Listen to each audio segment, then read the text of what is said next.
আসসালামু আলাইকুম। এই মুহূর্তে আমার সঙ্গে জুমে যুক্ত আছেন টুমন ভাই। উনি যুক্ত আছেন ফেনী জেলার ছাগলনাইয়া উপজেলা থেকে। এখন বাজে রাত 1:25 AM। তো এই মাঝরাতে আমরা একটা দারুণ অভিজ্ঞতা শুনবো টুমন ভাইয়ের কাছে, যে যিনি মার্কেট প্লেস এবং আউটার মার্কেট প্লেস দুই জায়গা থেকে ইনকামের অভিজ্ঞতা আছে, এবং মার্কেট প্লেস অ্যাকাউন্ট ডিজেবল হওয়া সত্ত্বেও উনি কিভাবে কামব্যাক করলেন। কারণ আমরা জানি যে মার্কেট প্লেসের একটা লেভেল 1 অ্যাকাউন্ট যদি ডিজেবল হয়ে যায় আমরা অনেক হতাশ হয়ে দেন আমরা হয়তো বা ফ্রিল্যান্সিংটাই অনেকে ছেড়ে দেই বা ছেড়ে দিয়েছি, এরকম অনেক ভাই ব্রাদার আছে আমার পরিচিত। তো আমরা সেখান থেকে কামব্যাক কিভাবে করলেন আমরা সেই বিষয়টা জানবো, এবং সেই সাথে আমাদের যে সার্ভিসগুলো আমরা দিয়ে থাকি, ক্লায়েন্ট মিটিং সার্ভিস, আমাদের পেইড স্টুডেন্টের পাশাপাশি ফ্রি স্টুডেন্টরাও এই সার্ভিসগুলো নিতে পারবে, এবং আমাদের পেমেন্ট গেটওয়ে সার্ভিস, এবং সেই সাথে আমার ক্লায়েন্ট হ্যান্ডলিং টেকনিক, আমার মেসেজ টেমপ্লেট পোর্টফোলিও, তো সবগুলো আমার চ্যানেলের মধ্যে দেয়া আছে। তো এই সার্ভিসগুলো নেওয়ার জন্য আপনারা ভিডিও ডেসক্রিপশনে আমার ফেসবুক আইডি লিঙ্ক দেওয়া আছে, সেখানে মেসেজ করে আপনারা নিতে পারেন। তো এই ধরনের সাপোর্ট বা এই ধরনের সহযোগিতা করার একটাই লক্ষ্য, নতুন এবং হতাশাগ্রস্ত ফ্রিল্যান্সারদেরকে সফল ফ্রিল্যান্সারে পরিণত করা। এই সফলতার ভিডিওগুলো বা এই যে ক্লায়েন্ট পাওয়ার বিষয়বস্তুগুলো যদি আমি ভিডিও আকারে যদি চ্যানেলের মধ্যে না দেই, তাহলে ম্যাক্সিমাম 90% অডিয়েন্স মানে আশাহত হয়ে যাবে, যে মনে হয় আর আউট মার্কেট প্লেস থেকে ক্লায়েন্ট পাওয়া সম্ভব না, কারণ ফরহাদ ভাই ভিডিও দেয় না। তো আমি এই হতাশ ফ্রিল্যান্সারদেরকে বের করে নিয়ে এসে সফল করার তাগিদে আমাদের এই সকল ধরনের প্রচেষ্টা, যার কারণে আমরা আমরা সামনের দিকে আরো এগিয়ে যাওয়ার জন্য আমরা মানে আশাবাদ ব্যক্ত করি। তো তুমন ভাই, আপনি সব মিলে কেমন আছেন, এবং আহ, আপনি ফ্রিল্যান্সিং এ কতদিন ধরে আছেন, কিভাবে এই যে ফাইবার অ্যাকাউন্ট ডিজেবল হলো, কেন ডিজেবল হলো, সেখান থেকে কামব্যাক কিভাবে করলেন, এ টু যে যদি শুরু থেকে একটু জানান আমাদের। জি ভাই, শুরুতে বলি আমি আলহামদুলিল্লাহ ভালো আছি। আপনি কেমন আছেন ভাই? জি আলহামদুলিল্লাহ ভালো আছি। আমার ফ্রিল্যান্সিং ক্যারিয়ারটা শুরু হয়েছিল 2022 সাল থেকে। তখন শুরু হয়েছিল লিড জেনারেশন নিয়ে। আচ্ছা। লিড জেনারেশন ওই ওইখান থেকে শুরু করছিলাম। দেন ওইগুলা মার্কেট প্লেস বাইরে কিছুদিন কাজ করছিলাম। লিড জেনারেশন প্রজেক্টটা আমি লিঙ্কডিন থেকে। তো লিঙ্কডিন থেকে যে ক্লায়েন্টারে পাই ওইটারে আমি আমার ফাইবার অ্যাকাউন্টে নিয়ে যাই আর কি। দেন ওইখান থেকে ধীরে ধীরে অ্যাকাউন্টটা গ্রো করে, গিগতে গ্রো করে লেভেল 1 পাই। এরপর যখন লিঙ্কডিন এ যে কোনো লিড জেনারেশনের কাজগুলোর মধ্যে তো ফোন নাম্বার বা ইমেল টিমেল এসবগুলোর কাজ থাকে। তো ওইগুলো যে কোনো একটা ইস্যু ধরে ফাইবার অ্যাকাউন্টটা মানে ডিসেবল করে দেয়। তো পরবর্তীতে আমি হতাশ হয়ে যাই। এরপর অনেক ট্রাই করি, অ্যাকাউন্টটা আসে না। দেন এরপর অ্যাকাউন্টটা ব্যাক ফেরত না হয়, এরপর আমি আসলে হতাশ হয়ে যাই, 5-6 মাসের মতো ওইখান থেকে সরে যাই। ওই হয়তো বা এরকম ক্যারিয়ারটা হবে না। এরপর আবার আপনার ভিডিওগুলো হয় সামনে আসতে থাকে। তখন আমি চিন্তা করছিলাম না, যেটা যে জন্য যে কাজটা করার জন্য আমার অ্যাকাউন্টটা গেছে ওই কাজটা আমি আর করবো না, নতুন কোনো স্কিল শিখি। তখন আমি একসাথে চিন্তা করছি অনেকগুলা 3-4টে স্কিল একসাথে শিখবো। তখন আমি Facebook ads, Google ads, YouTube SEO এবং পাশাপাশি ইমেল লিস্ট বিল্ডিং মানে লিড জেনারেশন আর একটা পার্ট। তো সবগুলা শেখার পর আমি প্রথমে ডিসিশন নিই কোনটা নিলে ভালো হবে আমার জন্য। তো আমি চিন্তা করলাম যে ইউটিউব এসইও গুলা মোটামুটি মানুষ নতুনরা বেশি পাইতেছে, বা এখান থেকে মানে লং লং টাইম কাজ করা যায়। তো আমি ইউটিউব এসইওর কাজটা মানে চয়েস করে নিই। তো এরপর ধীরে ধীরে ইউটিউবে নিয়ে এর আগেও 2-3টা হয়েছিল কথা, বাট ওই রকম ভাবে কেউ রেসপন্স করে নাই। এরপর কিছুদিন আগে তো একটা পাইছি, ওইটা আপনারে আমি জানাইছিলাম, এবং এটার পেমেন্টও আজকে আমি হাতে পাইছি। তো সব মিলিয়ে এই অবস্থা আর কি। আর এখন ফাইবারে আবার নতুন করে একটা অ্যাকাউন্ট খুলছিলাম ওই ইউটিউবে নিয়ে। এখন আলহামদুলিল্লাহ ওই গিগটা আমার এখন সেকেন্ড পেজে আছে।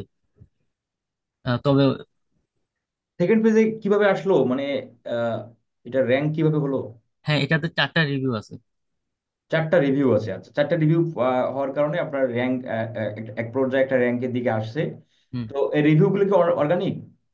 হ্যাঁ, একটা অর্গানিক আছে আর কিছু আছে আমার বড় ভাই আছে বাইরের দেশে, ওর মাধ্যমে নিয়েছি। আচ্ছা আচ্ছা আচ্ছা, যাই হোক।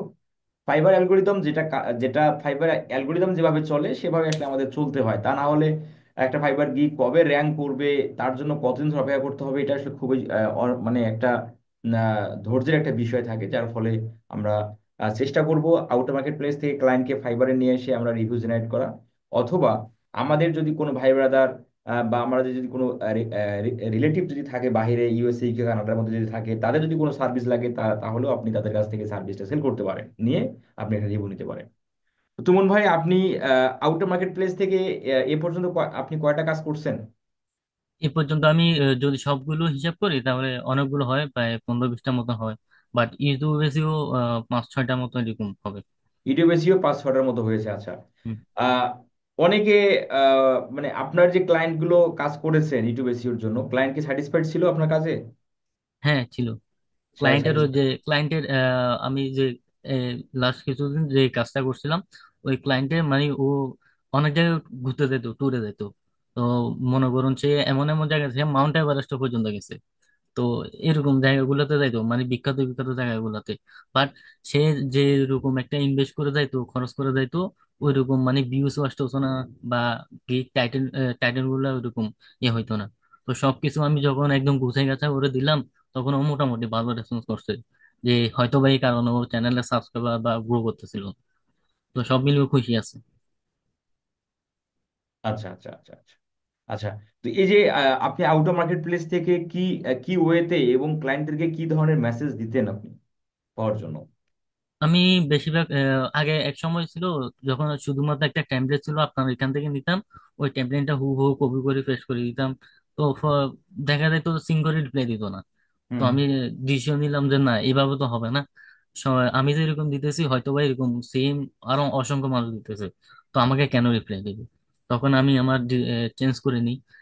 ক্লায়েন্টের শুরুতে আমি রিপ্লাইটা নিব, হাই হ্যালো থেকে বা কিছু একটা নিয়ে রিপ্লাই নিব, দেন ধীরে ধীরে একটা যখন সম্পর্ক তৈরি হবে তখন ওদের অফার দিব। হুম, তো ওইরকম সেম অবস্থা আমি প্রথম ইউটিউব চ্যানেল থেকে ওর যতটুকু সম্ভব, যেহেতু আমি লিড জেনারেশন নিয়ে কাজ করছিলাম, তো আমার মোটামুটি ওর লিড গুলো কালেক্ট করতে আমার অসুবিধা হয়নি। হুম, এরপর ওর মানে যত রকম সোশ্যাল মিডিয়া অ্যাকাউন্ট থাকে সবকিছু আমি নিয়ে নিতাম, ফেসবুক, ইনস্টাগ্রাম, লিঙ্কডইন বা জিমেল যা যা আছে। তো বেশিরভাগ ক্ষেত্রে আমি ফেসবুকটাকে বেশি করতাম, যেহেতু আমি ফেসবুকে আলাদা একটা অ্যাকাউন্ট ছিল, মানে আমার কাজের জন্য। ওইখানে শুধু আমি ইউটিউবে শুনি বিভিন্ন কথাবার্তা বলতাম, কিভাবে একজনের চ্যানেল গ্রো করা যায়, কিভাবে ভিউস আনা যায়। তো যার কারণে ওইখানে মেসেজ দিলে যারা আমার আইডিতে ঢুকতো, তারা হয়তো বা দেখতো না ছেলেটা তো ইউটিউবে শুনি অনেক কিছু বলে। তো শুরুতে আমি মেসেজটা কি দিতাম ওইটা বলি। শুরুতে দিতাম, আমি তোমার চ্যানেলটা দেখছি, তোমার চ্যানেল কন্টেন্ট গুলো খুব ভালো আছে, বাট তোমার চ্যানেলের কিছু সমস্যা আছে, এগুলো যদি তুমি ফিক্স করতে চাও তাহলে আমাকে জানাও। হুম, তো এবার আমি কোনো অফার টফার দিতাম না কিন্তু। তো তখন ওরা রিপ্লাই দিত, হ্যাঁ বলো কি সমস্যা, বা থ্যাংক ইউ, এরকম কিছু একটা দিত।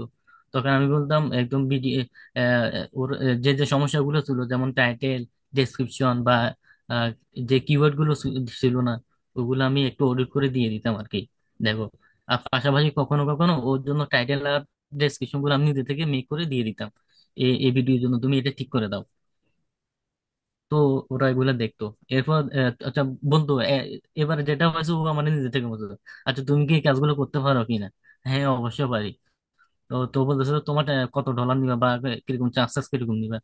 তা আমি বলতেছি তোমার জন্য আমার দুইটা অফার আছে। একটা অফার হচ্ছে প্রতি মাসে 30টা ভিডিও এসি করে দেবো, $300। আর একটা হচ্ছে প্রতি সপ্তাহে 7টা ভিডিও এসি করে দেবো, $100। তো বলতেছে যে না, প্রথম 1 সপ্তাহ যেটা আছে ওইটা দাও, যদি রেজাল্ট ভালো হয় তাহলে তোমার মান্থলি হায়ার করবো, বা রেজাল্ট ভালো আসলে। তোর প্রথম সপ্তাহটা আমি নিয়ে নিছি আর কি, এটা কাজও করে ফেলছি। এরপর আজকে কাজটা জমা দিয়ে দিছি। জমা দেওয়ার পর বলছি যে তোমার চ্যানেলে আর কোনো সমস্যা থাকলে আমাকে জানাতে পারো, এবং তোমার চ্যানেল নিয়ে আমি গবেষণা করবো কিভাবে আরো গ্রো করা যায়, বা কিভাবে কোন কন্টেন্ট স্ট্র্যাটেজি গুলো আমি তোমার দিয়ে দেবো, মানে কিরকম কন্টেন্ট দিলে ভালো, বা তোমার কম্পিটিটররা কিরকম কন্টেন্ট দিতেছে, তুমি ওদের থেকে পিছিয়ে আছো কিনা আগাই আছো, ওইগুলো আমি রিক্রুট করে করে তোমাকে জানাবো। আচ্ছা, আচ্ছা, আচ্ছা। তো ক্লায়েন্ট যদি আপনার কাছে পোর্টফোলিও চায়, আপনি কিসের মাধ্যমে পোর্টফোলিও ক্লায়েন্টকে দেখাতেন? আমি পোর্টফোলিও গুলো আমার কাছে আগে ছিল, আপনার এখান থেকে নিয়েছিলাম, আরো কিছু বড় ভাই ছিল ইউটিউবার ছিল, ওদের ভিডিও গুলা থেকে নিয়ে নিতাম। তো আচ্ছা। দেন ওইরকম ভাবে ক্লায়েন্ট আসলে আমার কাছ থেকে ওইরকম দেখা নাই, মানে তুমি আগে কাজ করছো কিনা বা তোমার প্রুফ হুম, আছে হুম। কিনা। যেহেতু আমি ওই যে আমার ফেসবুক আইডিটাতে আমি পোস্ট করতাম, ওরা হয়তো বা ওইখানে দেখতো। ও, ওই আচ্ছা, আচ্ছা, আচ্ছা, আচ্ছা, আচ্ছা। আপনার যে ফেসবুক আইডি আছে সেখানে আপনি আপনার কাজের অ্যাক্টিভিটিস গুলো শো করতেন এবং ওই ফেসবুক আইডি দিয়ে ক্লায়েন্টকে রিচ করতেন, তাই তো? হ্যাঁ, হ্যাঁ। ও, এটা একটা খুব পজিটিভ একটা দিক। আসলে আমি এটা সবসময় বলে থাকি যে আমরা যে আইডি থেকে মেসেজ দিচ্ছি ক্লায়েন্টদেরকে, সে আইডিটা কতটুকু প্রফেশনাল হিসেবে আপনি সাজাইছেন বা আপনার অ্যাক্টিভিটিস গুলো সেখানে আছে কিনা, এটা খুবই ইম্পর্টেন্ট বিষয়। কারণ আমরা, আমাদেরকে যদি কেউ মেসেজ দেয়, আমরা কিন্তু তার মেসেজে রিপ্লাই করার আগে আমরা তার প্রোফাইলটা ভিজিট করি, সে আমাকে চেনে কিনা, তার আমি যে মেসেজের উত্তর দেবো তার আমার কি তার কাছে কোনো প্রয়োজন পড়বে কিনা, দেন সবকিছু দেখে শুনে কিন্তু আমরা রিপ্লাইগুলো সাধারণত করে থাকি। তো এটা খুবই ইম্পর্টেন্ট একটা দিক যেটা আপনি বললেন। তো এই ক্লায়েন্ট মিটিং এর কোনো প্রয়োজন কি মানে পড়েছিল? না না, ক্লায়েন্ট মিটিং আমি চাইলে কিন্তু করতে পারতাম, মানে ও যখন মেসেজ টেসেজ করতেছিল, তো আমি তো চিন্তা করলাম কেন শুধু শুধু আরেকজনকে বিরক্ত করবো বা মিটিং টিটিং এসে ঝামেলা করবো না, যদিও বুঝে তাহলে ওরা এখানে বুঝে ফেলি। তো হুম, হুম। মোটামুটি মেসেজে আমি যতটুকু মানে এফোর্ট দিয়ে বুঝাইছি ও বুঝে গেছে, মানে মিটিং করার প্রয়োজন হয় না। আচ্ছা, তো ফার্স্ট ক্লায়েন্ট আপনি কতটা ক্লায়েন্টকে মেসেজ করার পর পেয়েছিলেন, আপনার কি কোনো মনে আছে বা কোনো আইডিয়া? হ্যাঁ, আমার মনে আছে প্রথমে ইউটিউবে শুরুটা বলবো না, একদম শুরু থেকে যেগুলো করছিলাম। ও আচ্ছা, আপনি তো আবার একাধিক ক্লায়েন্ট পেয়েছেন তাই না? হুম, বিষয়টা হুম। এরকম। আচ্ছা আচ্ছা, প্রথম ক্লায়েন্ট। একদম প্রথম ক্লায়েন্ট আমি লিঙ্কডইন এ যখন পাইছিলাম তখন ওই যে কানেক্ট করতাম ওদেরকে। হ্যাঁ। আমি তোমার বিজনেস, ধরুন যারা রিয়েল এস্টেট বিজনেস করতো বা কোনো কিছু সিইও ছিল রেস্টুরেন্টের বা যে কোনো বিজনেস করতো, তাদেরকে আমি মেসেজ দিতাম।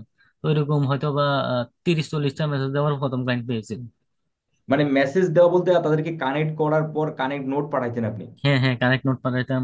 আহ, তোমার বিজনেসটা গ্রো করার জন্য তুমি তো আর বেশি মার্কেটিং করা প্রয়োজন, মানে এরকম ভাবে সাজাই গুজাই লিখতাম আর কি। ও আচ্ছা আচ্ছা। আহ, দেন আমি কিন্তু, আমার একটা ক্লায়েন্ট হ্যান্ডলিং টেকনিকের মধ্যে বলা আছে যে লিঙ্কডইন থেকে আমরা আমাদের টার্গেটেড অডিয়েন্সদেরকে গ্রো করবো কিভাবে। দেন আপনি ক্লায়েন্টকে, আপনি আপনার সার্চ সার্চ লিঙ্কডইনে যে সার্চ রেজাল্টটা আছে সেখানে আপনি আপনার ইন্টারেস্ট বেস বা আপনার টার্গেটেড ক্লায়েন্টদেরকে কিওয়ার্ড লিখে আপনি সার্চ করে দেন তাদেরকে ফিল্টার করে দেন দেন তাদেরকে যখন আপনি কানেক্ট পাঠাবেন তখন আপনি একটা নোট পাঠাতে পারেন, সেই নোটটা কিন্তু ইম্পর্টেন্ট। দেন ক্লায়েন্টরা আপনার রিকোয়েস্টটা অ্যাকসেপ্ট করবে কিনা তারা কিন্তু সেই নোটটা দেখতে পায়। যে নোটটা যদি তারা মনে করে যে হ্যাঁ এই ভদ্রলোক আমার ইন ফিউচারে কাজে লাগবে, তারা কিন্তু নোটটা অ্যাকসেপ্ট মানে আপনার রিকোয়েস্ট অ্যাকসেপ্ট করে। এটা খুবই একটা ভালো দিক আপনি যেটা ফলো করছিলেন। আচ্ছা, নেক্সট ক্লায়েন্ট আপনি কতদিন পর পেয়েছিলেন? নেক্সট ক্লায়েন্ট, ওই ক্লায়েন্ট যেটা প্রথম পাইছিলাম ওইটারে আমি ফাইবারে নিয়ে গেছিলাম। ফাইবারে নেওয়ার পর ওই যে লিড জেনারেশন নিয়ে কাজ করতাম, তখন দেখলাম একটা অর্ডার আসার পর মানে সাথে সাথে দেখলাম যে আমরা একসাথে অনেকগুলো ক্লায়েন্ট মেসেজ দিছিল। তো ওইভাবে মোটামুটি উঠে গেছিলাম তখন। তবে 2022 সাল আর এখন 2025 সাল কিন্তু ফাইবার অনেক কঠিন, অনেক, মানে এখন আর বলা যাবে না। সেটাই, এখন এখন 2000। কম্পিটিশন অনেক বেশি হয়ে গেছে এবং অ্যালগোরিদম গুলো অনেক আপডেট হয়ে গেছে। সব মিলে রাত প্রায় 1টা 37 বেজে গেল ভাই। আপনিও আপনার কাজে ব্যস্ত আছেন। আহ, আপনি সেটার ফাঁকে আপনি সময় দিলেন। আশা করি আপনার এই যে মানে একটা ডিজেবল হওয়া অ্যাকাউন্টটা থেকেও আপনি কামব্যাক করে আসলেন, এই যে একটা অনুপ্রেরণা বা এই যে একটা সাহসিকতার পরিচয় বা এই যে একটা মানে প্রচেষ্টা, এই প্রচেষ্টার সাহসিকতার মাধ্যমে কিন্তু আপনি আবার কামব্যাক করে আপনি আউটার মার্কেট প্লেস থেকে আর্নিং করতেছেন, ইভেন ক্লায়েন্টেরও পেমেন্ট নিয়ে আসতেছেন। আপনার উজ্জ্বল ভবিষ্যৎ কামনা করি। এবং সেই সাথে আপনার ইন ফিউচারে যদি আপনার কোনো ক্লায়েন্ট মিটিং এ সাপোর্ট প্রয়োজন পড়ে, ক্লায়েন্ট পেমেন্ট গেটওয়ে সাপোর্ট প্রয়োজন পড়ে, দেন আপনি আমাকে রিচ করবেন। জি ভাই, অবশ্যই। ওকে ওকে, ঠিক আছে তোমার ভাই, ভালো থাকবেন, হ্যাঁ, ঠিক আছে, ওকে। আসসালামু আল্লাহ আলাইকুম। হাফেজ।